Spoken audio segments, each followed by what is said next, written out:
Oui, c'est mon maquillage du jour pour aller au Franprix. Bonjour à toutes, je suis ravie de vous retrouver pour une vidéo spéciale Desert Dusk palette de chez Huda Beauty. Regardez-moi un peu ce maquillage. Comme diraient les américaines, c'est un maquillage extrêmement sultry. Alors je ne connais pas d'équivalent au mot sultry, mais ça voudrait dire quand même un maquillage assez sophistiqué et en même temps très présent. On est presque dans un smoky burgundy. C'est ce que j'ai fait avec cette palette là, juste pour vous montrer le maximum de ce qu'on pouvait faire. Cette palette là est la deuxième palette sortie par Huda Beauty. La première, rappelez-vous, c'est celle-ci. Celle-ci qui se présente de cette façon là, donc elle a complètement changé le packaging. Vous avez dans ce packaging en plastique pas du tout de miroir, c'était la première palette hein, et elle avait lancé quand même un certain nombre de textures assez innovantes, hein, oui, qui étaient des high foil on va dire, vraiment des palettes mais des très grosses palettes. Et puis il y avait des teintes quand même satinées, hein, métallisées qui sont juste ici et pas mal de teintes mat. Quand j'ai vu la palette Desert Dusk arriver, pour être franche avec vous, j'avais du mal à faire la différence avec cette première palette qui était sortie bien avant. Voilà, je vais vous la montrer, hein, mais ça c'est la première palette qui est sortie et ça c'est la deuxième palette. Je trouvais qu'on retrouvait les mêmes tonalités, un peu ocre, un peu orangé, un peu burgundy, un peu marron rouge, un peu cacao. Et donc du coup je me suis dit non, je l'achèterai pas. Voilà, vous pouvez voir que ces rangées là, tout ça là, on les retrouve un tout petit peu ici. Vous pouvez voir également que ces teintes qui sont un peu le rose gold que vous voyez ici, on peut aussi le retrouver ici.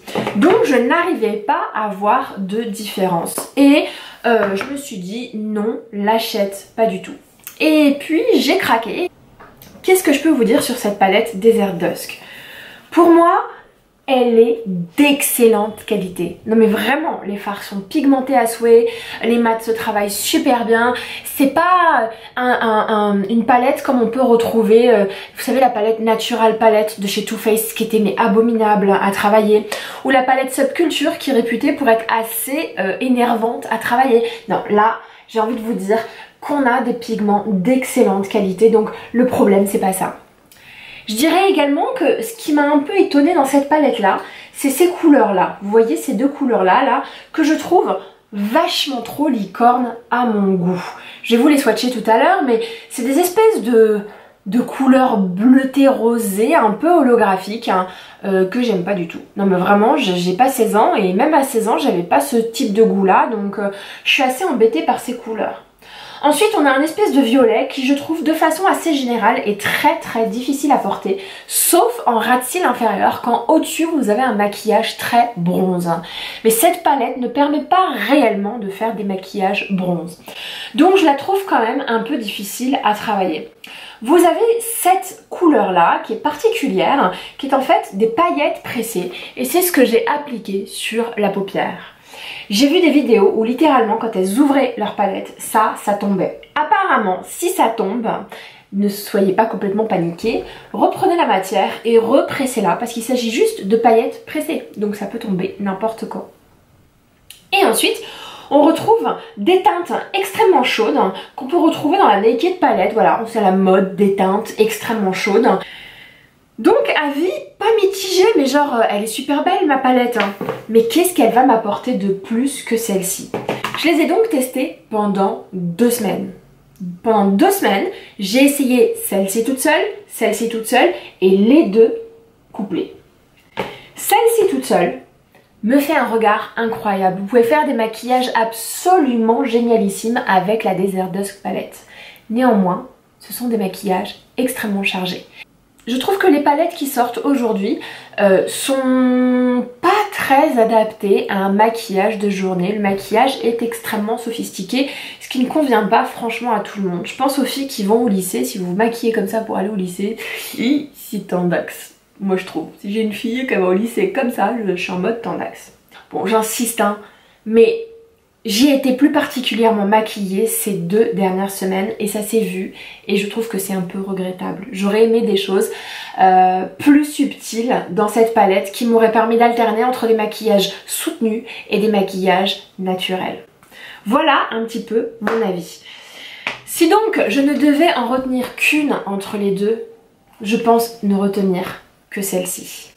Si vous êtes collectionneuse, les deux ensemble sont génialissimes.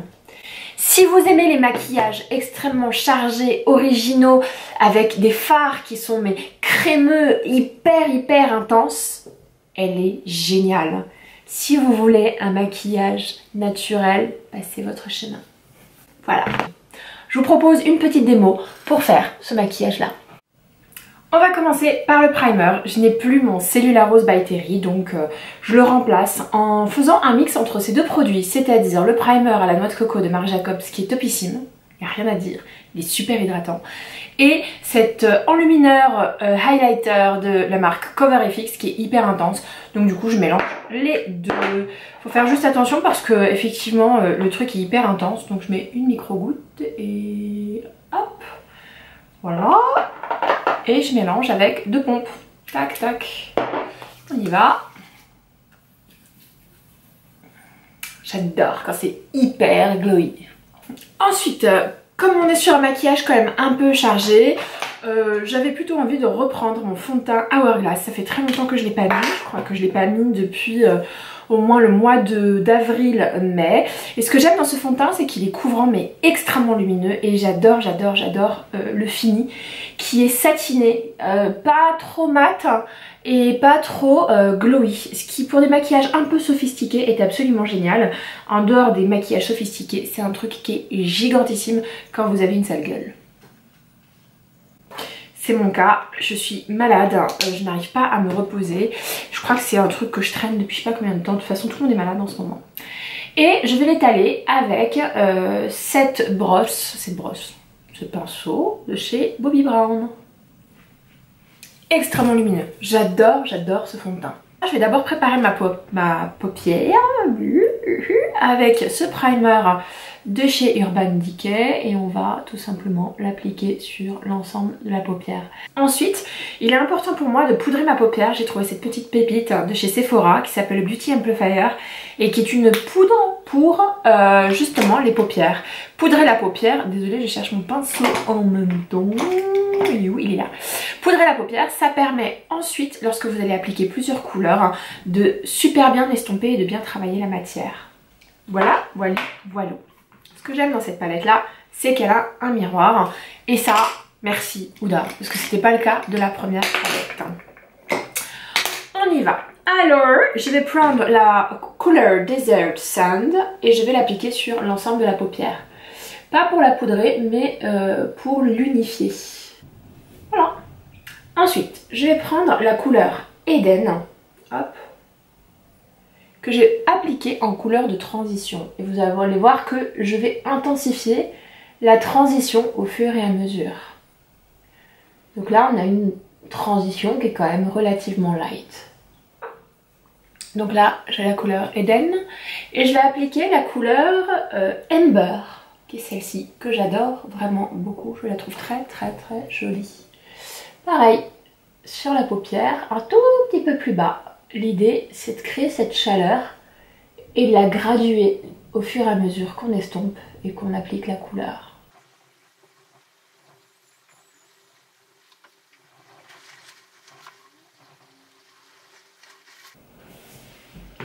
Voilà.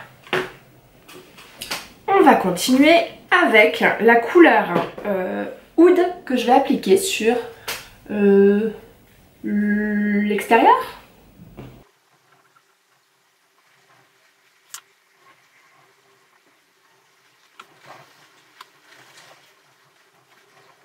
Ensuite, je vais prendre cette couleur qui s'appelle Saffron, qui est vraiment, quand on la compare à celle-ci, un vrai bordeaux. Et on va l'appliquer juste pour intensifier et pour rajouter cette couleur Burgundy que j'aime vraiment beaucoup.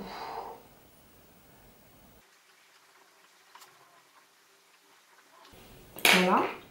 Je vais prendre un pinceau propre Et je vais estomper les bords. Très important d'estomper les bords. Surtout que moi j'ai pas beaucoup d'espace entre là et là, et donc c'est important que ça fasse pas trop marqué. Et je vais appliquer cette couleur qui s'appelle Turkish Delight. Très très très très belle.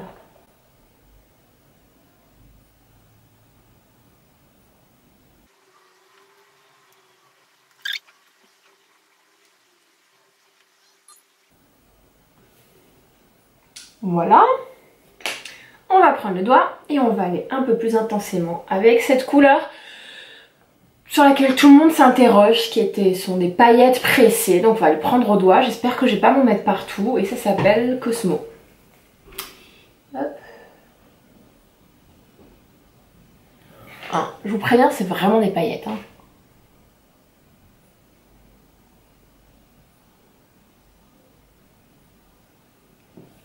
À l'idéal, il aurait fallu que je l'applique avec un spray peut-être pour le faire tenir. Mais... Voilà pour le haut, donc on s'est occupé de tout. Ah si, je vais peut-être mettre un tout petit peu de highlighter. Lequel je vais mettre? Dans la tendance rose, je vais prendre le Angélique. Hop là, au petit doigt. Je vais l'appliquer ici.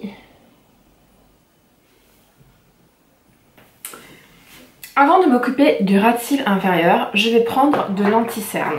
Je vais faire un mélange de ces deux-là, il y a une teinte plus foncée que l'autre. Hein. Et j'ai pris une anti-cerne NARS et pas mon habituel Armani parce qu'on a quand même besoin d'un maquillage un peu plus couvrant. Donc l'idée c'est de ne pas voir mes cernes, vous voyez. C'est un excellent anti-cerne qui couvre super bien et qui m'a sauvé la vie à plusieurs reprises. Mélanger les deux me permet vraiment d'arriver à la bonne teinte chez moi. Donc là je l'applique grossièrement avec ce pinceau et ensuite je prends un miroir, je prends le doigt et on y va. Mes doigts sont propres, hein. J'ai enlevé les restes de paillettes que j'avais. Voilà, on continue encore un petit peu pour un peu plus de couvrance.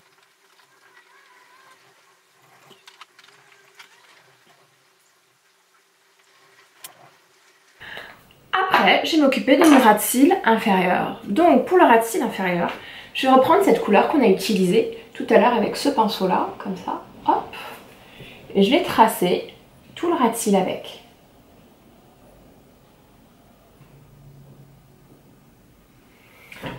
Voilà.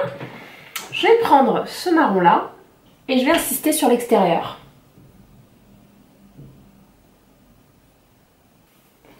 Bon, bah je crois qu'on est bon au niveau du maquillage des yeux. C'est un maquillage quand même, je vous l'ai dit, hein, assez intense, assez chargé.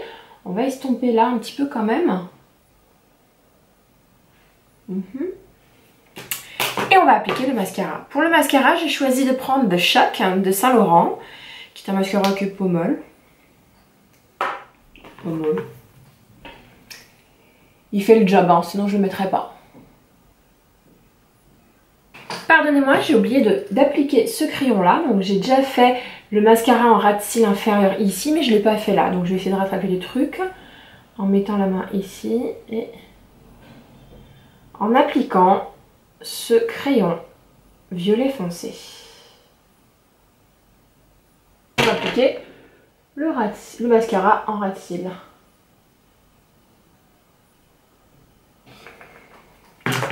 Et voilà, j'en ai fini pour les yeux. Il me reste mes sourcils. Je vous les épargne les amis, on se retrouve tout de suite après. Voilà pour les sourcils, j'ai utilisé comme produit ce mascara Bobbi Brown que j'ai appliqué, ce mascara à sourcils Bobbi Brown que j'ai appliqué en premier. Et ensuite j'ai comblé les gaps avec mon crayon de chez Benefits en couleur numéro 5. Hop hop hop. Bon, on est pas mal, hein, on a bien avancé et on a fait vite. Pas mal. Alors en ce moment, c'est vrai que j'aime le sourcil fort et bushy, donc ça peut vous paraître peut-être un peu trop fort par rapport à d'habitude. Je pense que je suis un chouï, un tout petit chouï de couleur un peu trop foncé, mais ça me va très très bien. Je vais continuer un petit peu à les brosser. Bushy, ça veut dire qu'ils sont brossés vers le haut. On en a fini pour les yeux. On va se faire un tout petit bout de contouring avec ce contouring de chez Kevyn Aucoin que j'ai pas utilisé depuis des lustres, et je vais appliquer avec ce pinceau H&M. On y va.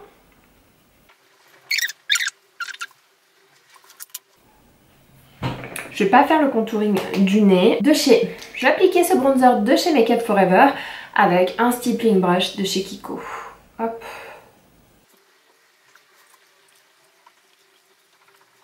Par appliquer cet highlighter, celui-là, là, vous voyez, au doigt.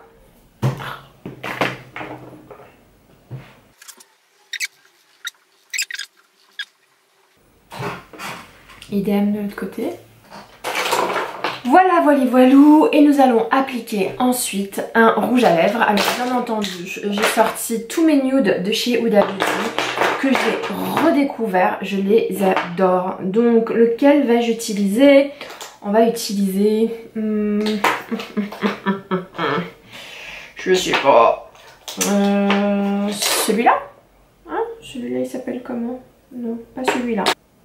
On va utiliser le rouge à lèvres liquide mat en couleur Icon. Et voilà pour ce maquillage. Voilà, c'était tout. Si vous avez aimé cette vidéo, n'hésitez pas à la liker. On va se retrouver chaque semaine. J'ai adoré faire cette vidéo pour vous. Je vous embrasse très fort. Bye.